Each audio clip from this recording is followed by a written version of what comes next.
எல்லாருக்கும் வணக்கம். இன்னைக்கு அனிஸ்ரீ கிச்சனில் ஃப்ரெஷ்ஷான புதினா, கருவேப்பிலை, கொத்தமல்லி எல்லாம் வச்சு ஒரு க்ரீன் சட்னி எப்படி பண்ணலான்னு பார்க்கலாம். இந்த க்ரீன் சட்னிக்கு இப்போ தேவையானது என்னென்னன்றதை பார்த்துடலாம். எல்லாமே நல்லா கழுவி க்ளீன் பண்ணி எடுத்துக்கலாம். இதில் புதினா இலையை ஆஞ்சி வச்சுருக்கேன். 2 சின்ன தக்காளி எடுத்து பீஸாக கட் பண்ணி வச்சுருக்கேன். கொத்தமல்லியை இந்த மாதிரி கட் பண்ணி வச்சுக்கிறேங்க. அப்போ தான் மிக்சியில் அரைக்கும் போது நாரா வராது. கருவேப்பிலை இருக்குது. சின்ன சைஸு பூண்டுன்றதுனால நான் ஒரு 7-8 பல் 10 வரைக்கும் எடுத்து வச்சுருக்கேன். பெருசுன்னா நீங்கள் ஒரு 5 இல்லைன்னா 6 பல் போட்டுக்கிறங்க, போதுமானது. 2 வெங்காயம் இப்படி கட் பண்ணி வச்சுக்கலாம். தேவையான அளவு உப்பு போட்டுக்கலாம். இந்த சட்னிக்கு தேவையான காரத்துக்கு தகுந்த மாதிரி பச்சை மிளகா போட்டுக்கிறங்க. நான் இதில் 3 பச்சை மிளகா எடுத்திருக்கேன். உங்களுக்கு காரம் கூட வேணுன்னா 4 வச்சுக்கிறங்க. அதுக்கு மேலே வேண்டாம், ரொம்ப காரமாயிரும். ஏன்னா இதில் பொரிகடலையோ தேங்காவோ நம்ம சேர்க்க போகிறதில்ல.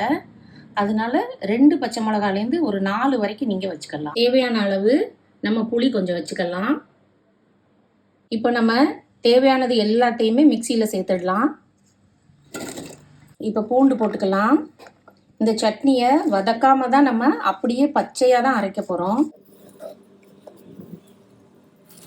அதுதான் இந்த சட்னிக்கு ஒரு தனி டேஸ்ட்டே கொடுக்கும். இப்போ தேவையான அளவு டேஸ்ட்டுக்கு தகுந்த மாதிரி நம்ம உப்பு போட்டுக்கலாம்.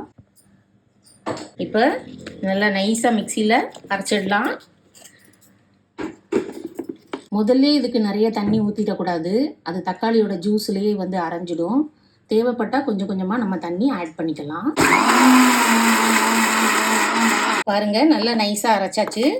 இது ஒரு பாக்ஸ்லேயோ பவுல்லையோ ட்ரான்ஸ்ஃபர் பண்ணிக்கலாம். அடுப்பில் ஒரு தாளிப்பு கரண்டி வச்சு இந்த சட்னிக்கு ஒரு நல்ல தாளிப்பு கொடுத்துடலாம். இப்போ கொஞ்சம் நல்லெண்ணெய் ஊற்றிக்கலாம். இதுக்கு நல்லெண்ணெய் தான் ரொம்ப பெஸ்ட்டு, டேஸ்ட்டு கொடுக்கும். கொஞ்சம் கூடுதலாக ஒரு 2-3 ஸ்பூன் ஆகும். அப்போ தான் இந்த சட்னிக்கு டேஸ்ட்டாக இருக்கும். எண்ணெய் நல்லா காஞ்ச உடனே கொஞ்சம் கடுகு போட்டுக்கலாம்.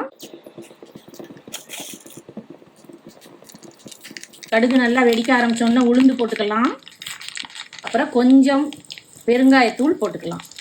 அவ்வளோதான், தாளிப்பு ரெடி ஆயிடுச்சு. இனி இந்த சட்னி மேலே எல்லாத்துலேயும் படுற மாதிரி நல்லா அப்படி ஊற்றிடுங்க. சுட சுட இந்த எண்ணெய் பாருங்கள் எப்படி எல்லா சட்னிலையும் படுது. ஏன்னா இந்த சட்னியை நம்ம வதக்கலை. இந்த தாளிப்பு சூடு எண்ணெய் தான் இதில் பட்ட உடனே அப்படியே பொரியும் பாருங்க. அதுதான் ஒரு நல்ல வாசனையும் இந்த சட்னிக்கு ஒரு நல்ல டேஸ்ட்டும் கொடுக்கும்.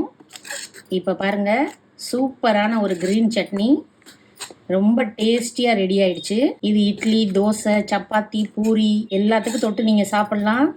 சாண்ட்விச்க்கு கூட இதை நீங்கள் சட்னியாக யூஸ் பண்ணிக்கலாம். நீங்களும் இதே மாதிரி ட்ரை பண்ணி பாருங்கள். தேங்க்ஸ் ஃபார் வாட்சிங்.